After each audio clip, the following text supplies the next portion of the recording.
Salut à tous, c'est Samsia, on se retrouve pour une nouvelle vidéo d'une présentation d'une Peugeot des années 2000, enfin, d'un Peugeot partenaire, donc c'est l'utilitaire Peugeot, je pense que vous savez à peu près à quoi ça ressemble.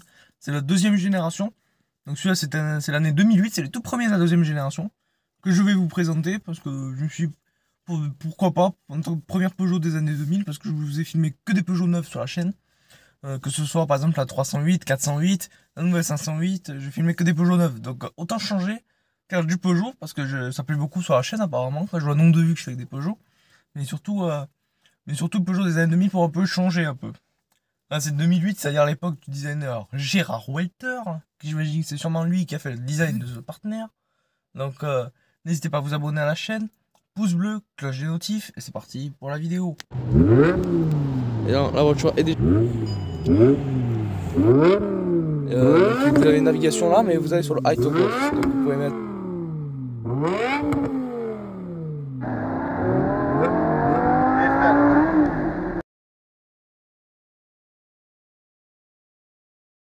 Donc voilà, bon, je vous mets un peu d'en bas parce que le problème c'est qu'il y a le soleil, on va rien voir. Hein. Voilà, donc on a le phare Peugeot des années 2000 avec cette forme là. Donc là, on a l'ancien logo Peugeot des années 2000 parce que celui-là c'est un 2008, celui-là. Donc c'est les tout premiers des phases 2, enfin des deux phases 2, c'est de la deuxième génération plutôt. Donc là on a un pare-choc plastique, mais bon, après sur les utilitaires ils mettent souvent des pare-chocs plastiques, ça coûte moins cher à remplacer. Et quand on fait des accidents, bah voilà, c'est moins cher à remplacer, c'est moins cher tout court d'ailleurs pour la marque. Donc voilà, on a la calandre typique de toutes les Peugeot des années 2000.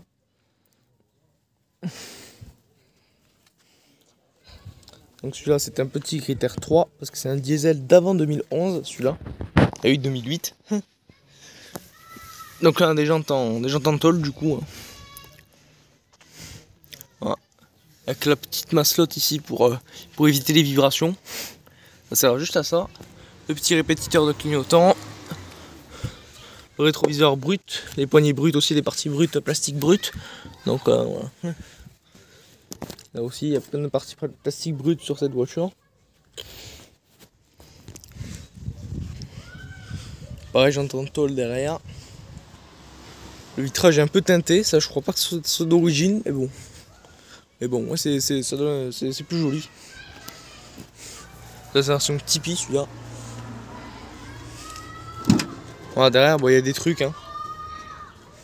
Il y a 2-3 trucs, mais on peut mettre pas mal de trucs dedans. Hein. Bah c'est fait pour, hein, en même temps.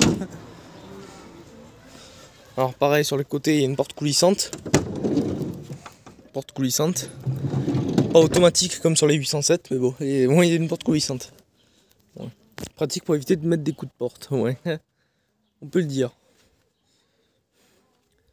Voilà, deux profils, à quoi ça ressemble.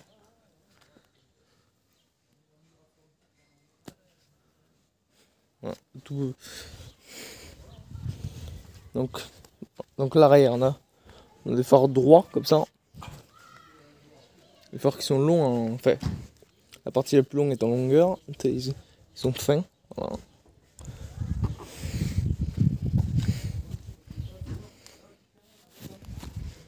Voilà, on a les vitres derrière et tout. Quand t'as pas essence, diesel mais pas de Blue. Bah 2008 hein, c'est normal. Citroën venait à peine de le mettre sur la C5.2. Donc on a le moteur, le petit 1,6 litre HDI 16. Voilà. Donc c'est un petit 1,6 litre HDI 90 chevaux sur cette version. C'est pas plus puissant, c'est 90 chevaux. Bon, 90 chevaux, je pense que ça va être largement suffisant. On a l'ancien logo Peugeot. C'est bizarre de voir l'ancien logo Peugeot des années 2000 sur mes vidéos. Ouais.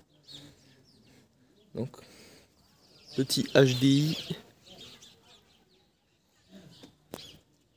Un petit moteur à 1,6. Même moteur qu'il y a dans le 3008. À part que le qui fasse 120, bah, ça fait que 90. Et sinon c'est voilà. Le moteur il est là. C'est un petit HDI. C'est un bon 1,6 qui est apparemment fiable. Donc ça va. C'est un moteur très costaud, le 1,6. Surtout que celui-là il a pas la Blue. Donc on passe à l'intérieur.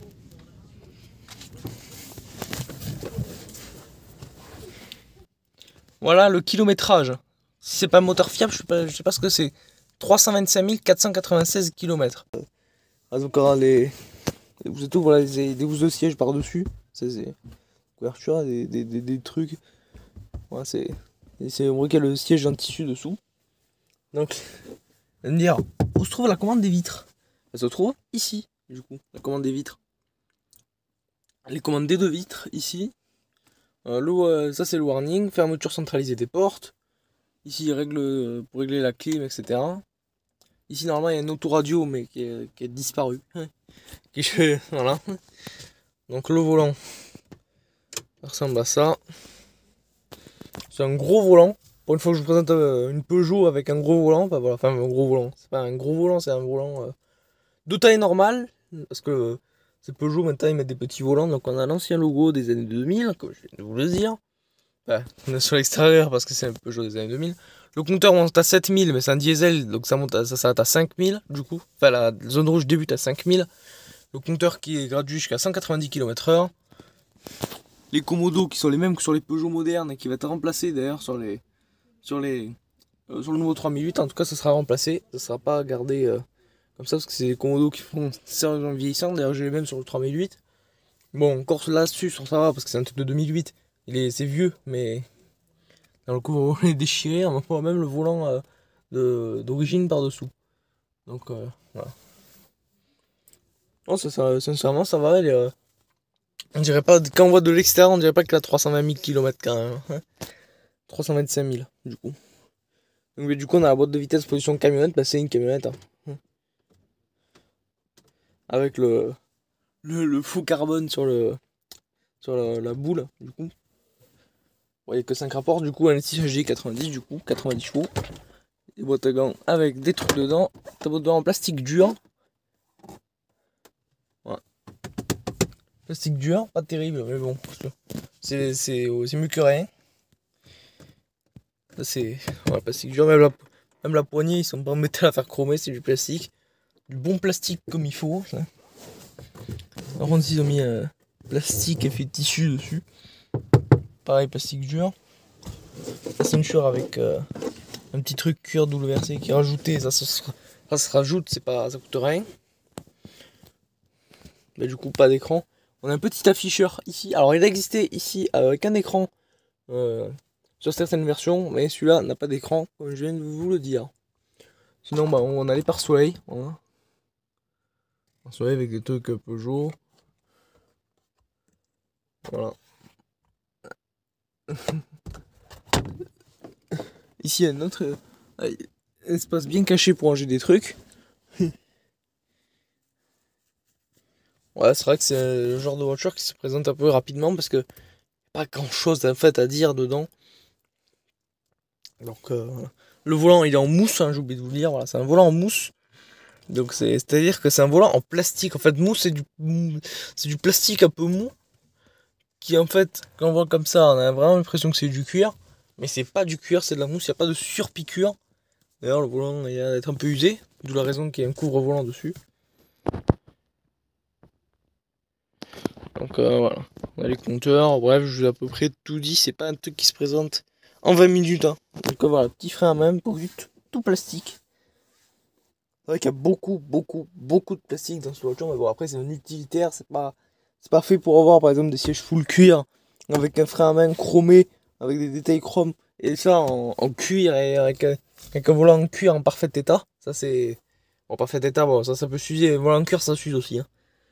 Mais voilà. Donc ici réglage climatisation, etc. Voilà. Ouais. C'est à peu près tout. Ici, c'est tout pour régler les rétros.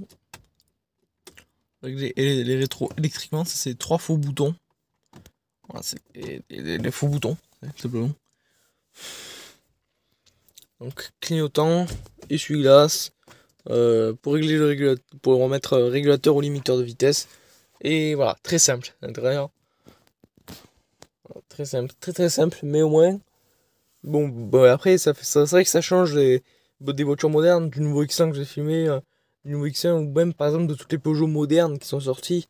Déjà, ça me fait bizarre de remonter dans une Peugeot des années 2000, parce que j'étais déjà monté dans certaines Peugeot des années 2000. Mais surtout, voir ce logo là, parce que j'avais le... C'est quand je vais comme... je vais mettre comme ça. J'ai plus l'habitude d'avoir le nouveau logo, quoi. Alors le nouveau logo, le gros cockpit, l'écran avec la nouvelle interface Stellantis.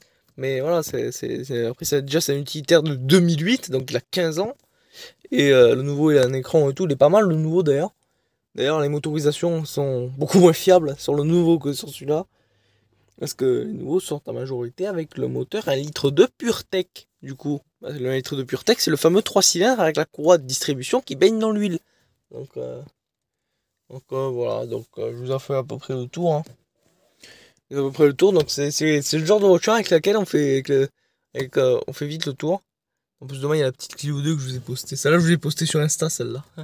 La Clio 2 la plus propre de France, bah, elle est juste devant. En fait. Alors, même ça, c'est du plastique, c'est pas de très mauvaise qualité, par contre, très mauvaise qualité. C'est de qualité plutôt moyenne dessus. Pas non plus foufou. Attention, il n'y a rien de fou dans cet intérieur. Et du coup, on passe du coup sur la fin. Cette vidéo vous aura plu. Donc n'hésitez pas, pareil, vous abonner à la chaîne. Pouce bleu, cloche des notifications. On se retrouve pour une prochaine vidéo et au revoir.